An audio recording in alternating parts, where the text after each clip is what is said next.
이 아침에 오늘 본문을 통하여서 몇 가지 하나님이 우리에게 주시는 교훈을 나누고자 합니다.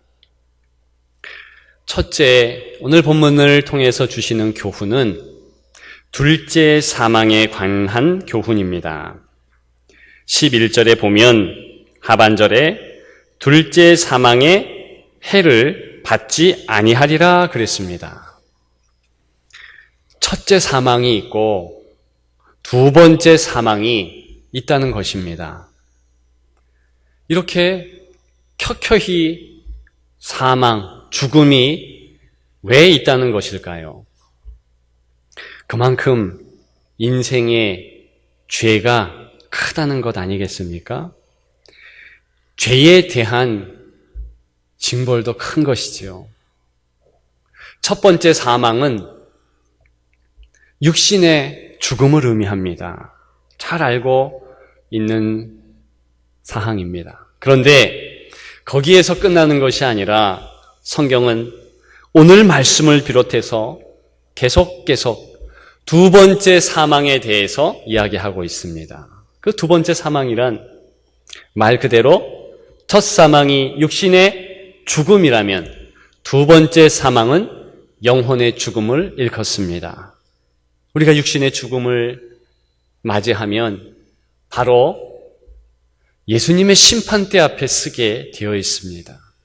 그리고 그 예수님 질의에 응대할 수 있는가?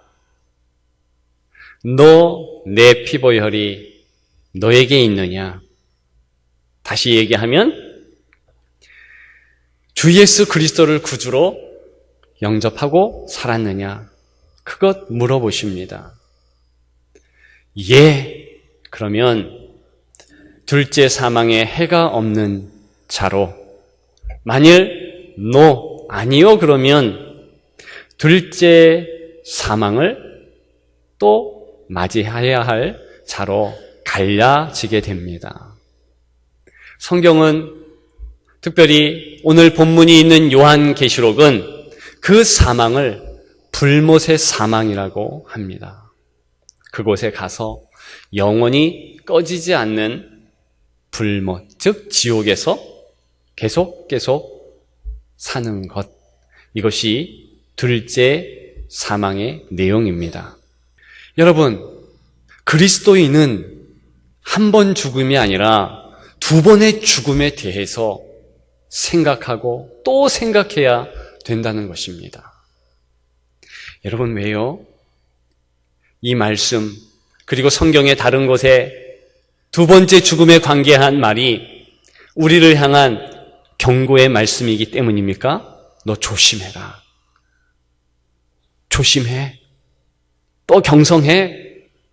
이렇게 들려오십니까? 사실은 그렇지 않다는 거예요. 오늘 본문의 말씀도 그렇습니다.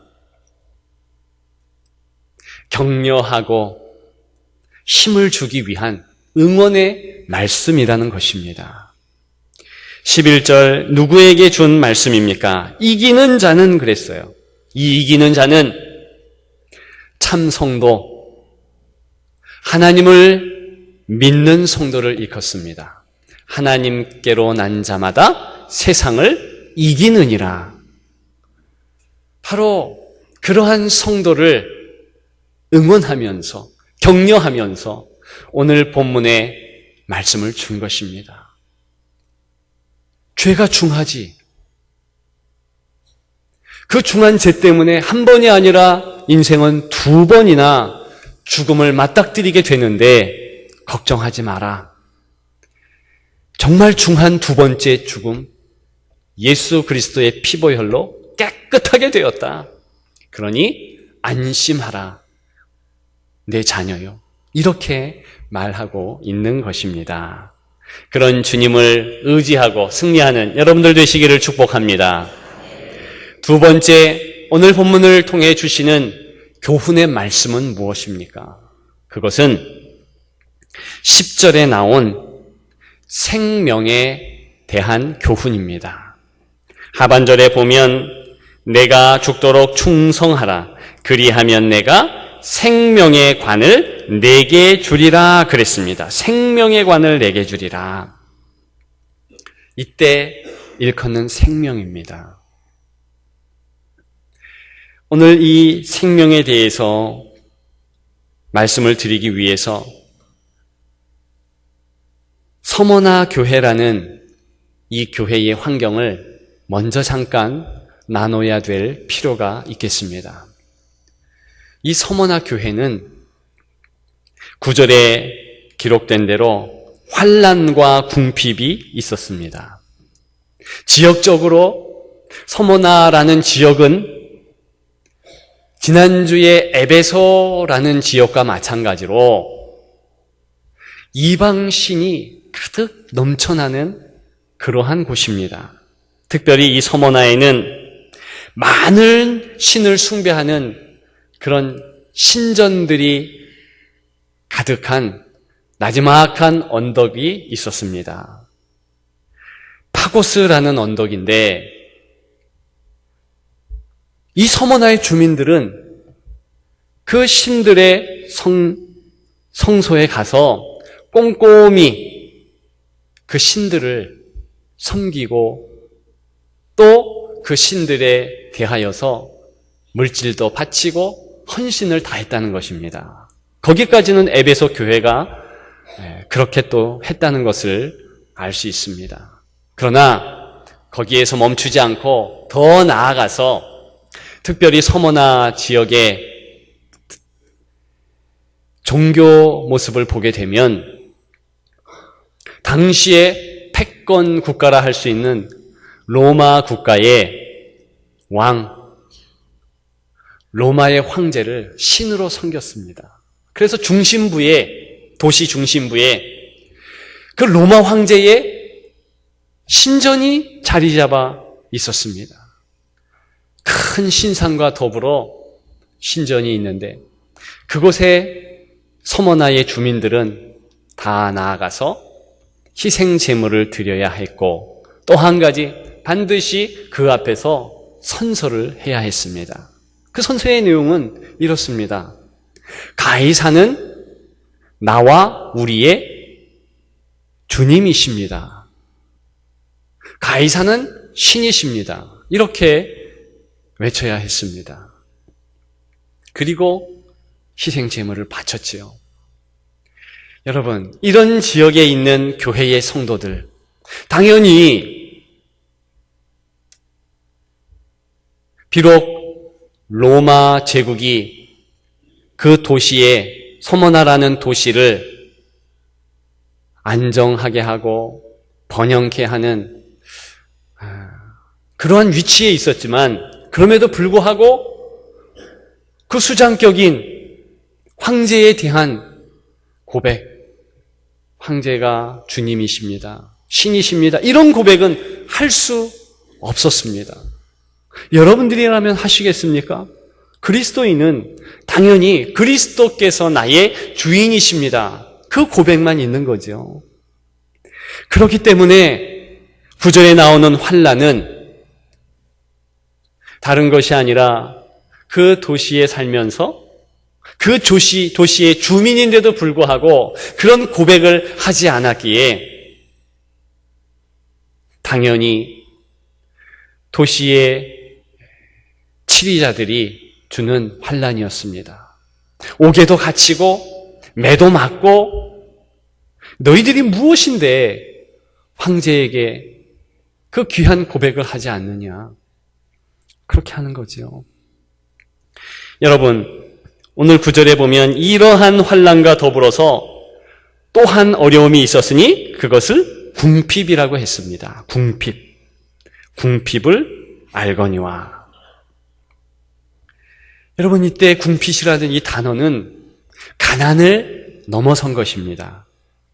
어떤 것이 부족하고 그 부족한 것 때문에 가난하다, 그런 수준이 아니라 아예 생필품, 생명을 연명할 수 있는 그러한 내용이 없다는 것입니다. 극한 가난을 일컫습니다. 아마도 이 서머나 교회의 성도들 가운데 노예가 많았을 것입니다. 그러나 노예가 아니라 할지라도 많은 핍박과 환난과 어려움 가운데 그래도 가지고 있는 그 알량한 재산까지 다 빼앗기고 없어지게 되었다는 것입니다. 그래서 잠잘 곳이 있지 않았고 먹을 것이 있지 않았고 입을 옷조차 있지 않았다는 것을 이야기하고 있습니다. 이런 환난과 궁핍 가운데 어찌 성도라 할지라도 신음하지 않았겠습니까? 탄식하지 않았겠습니까? 그리고 또한 괴로움이 있었습니다. 9절 하반절에 보면 유대인들이 나오지 않습니까? 유대인이라 하는 자들의 비방도 알거니와 실상은 유대인이 아니요 사단의 회당이라. 동족 유대인들이 서머나 지역에 많이 살고 있었습니다. 이미 예루살렘이 함락되고 로마 군병에 의해서 초토화된 이후였습니다. 많은 유입인들이 서머나라는 지역에 있었습니다.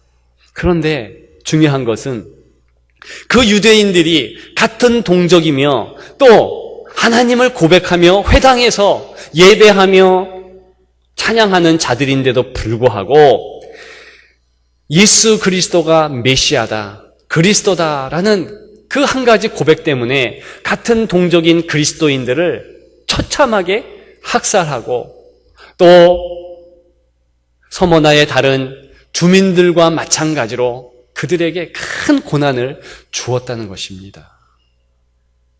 여러분, 그래서 그들이 비록 하나님의 이름을 부르지만, 비록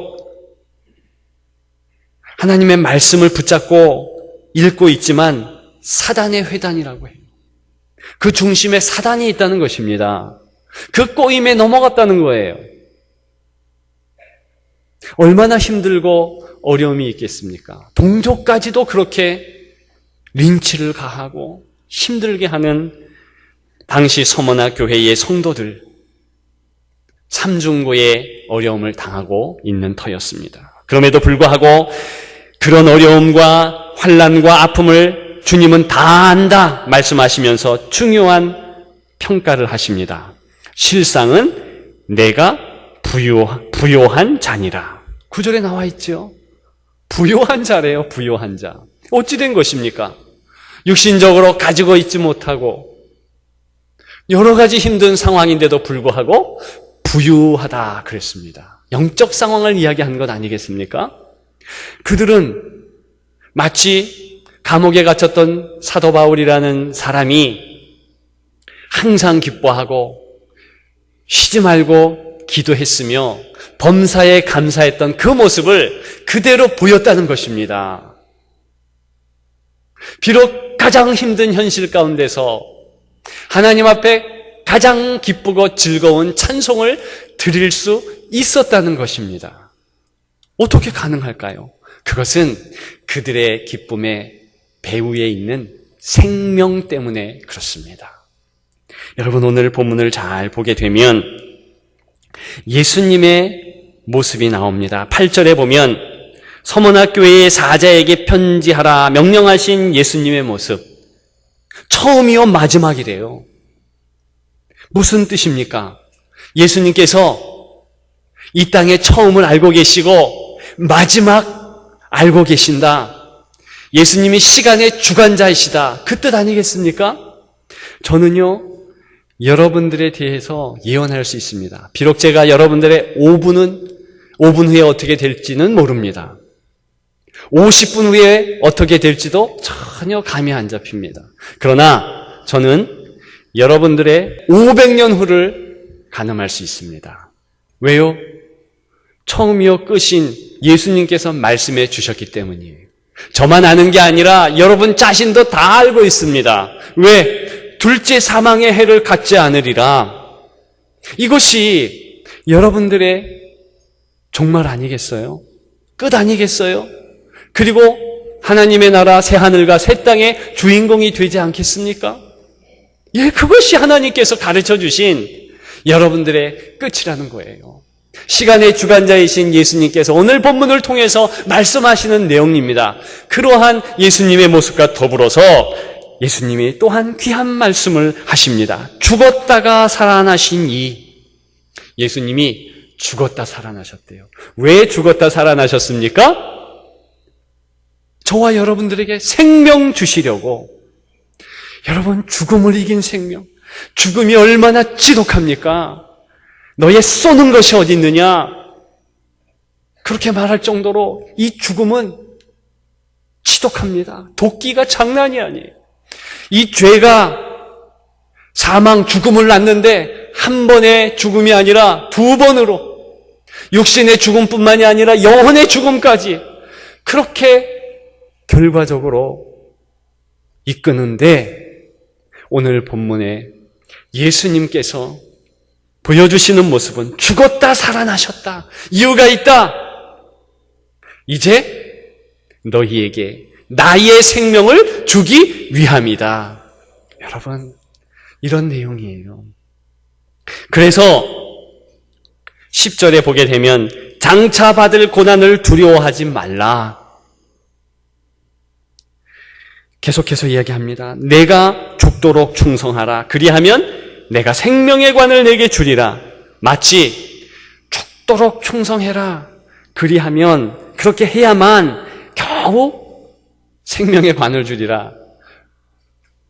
엄청 노력하고 엄청 땀을 흘리고 그런 모습으로 생각할 수 있지만, 앞뒤 문맥을 살펴보면 전혀 그러한 내용이 아니라 오히려 더 큰 격려의 말씀이라는 것입니다.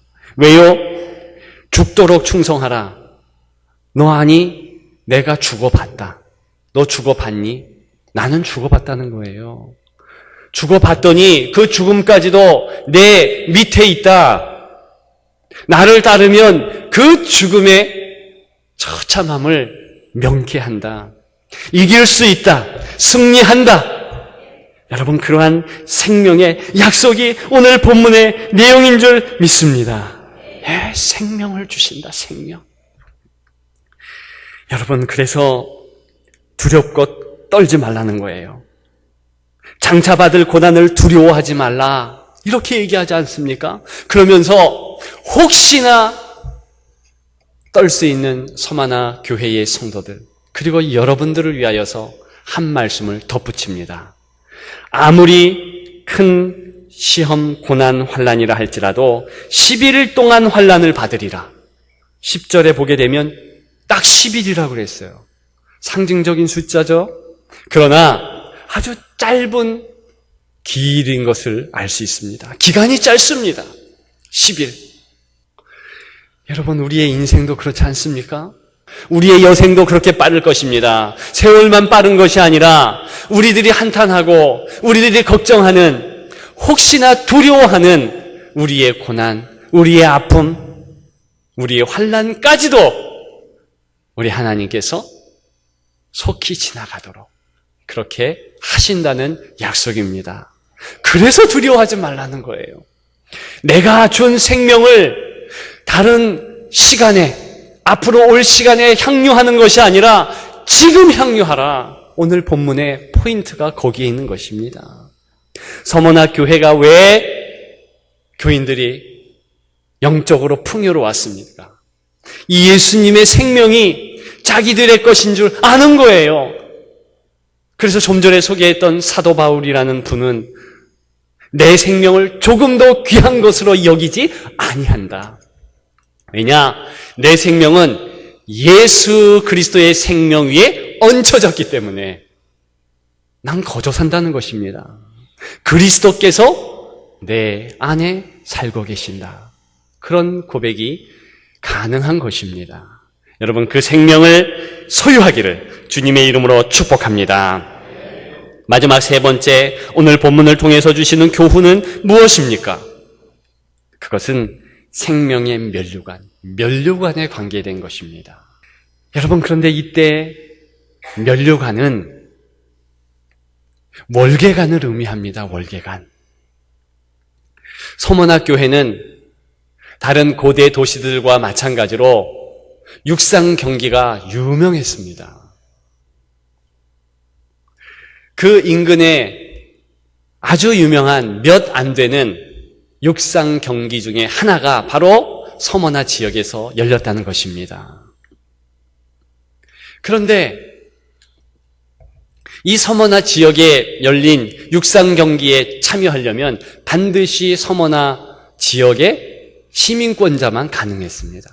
시민권자만 되면 육상 경기에 참여해서 승리하면 월계관을 갖는 거예요. 그런 문화적인 배경하에 오늘 본문이 쓰여진 것입니다.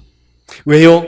성도들, 서머나 교회의 성도들뿐만이 아니라 어떤 성도들이라 할지라도 우리는 경주하는 자로 여생을 살아가는 그러한 사람들이라는 것입니다.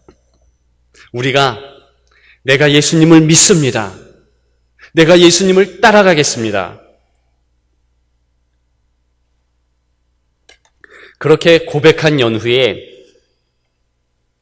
우리 예수님께서는 우리를 붙잡으셔서 넓은 길, 세상 사람들이 가는 그 넓은 길에서 끄집어내셔서 구원의 길, 좁은 길, 그리고 하나님의 품으로 가게 되는 그 길로 인도해 주십니다. 그래서 따로 레이스를 펼치도록, 특별한 경주를 하도록 레인을 그려주시고 봐라, 나를 따라와라.